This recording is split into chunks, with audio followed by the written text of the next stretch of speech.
जय मार्कंडे महादेव। हर हर महादेव।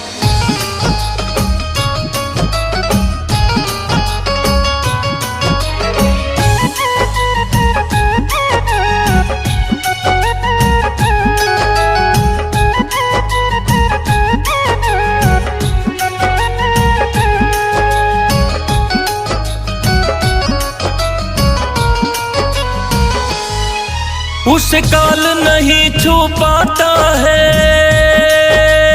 हो,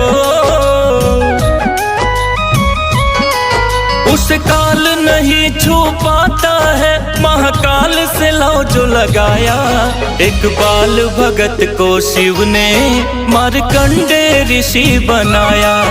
एक बाल भगत को शिव ने मार्कंडे ऋषि बनाया।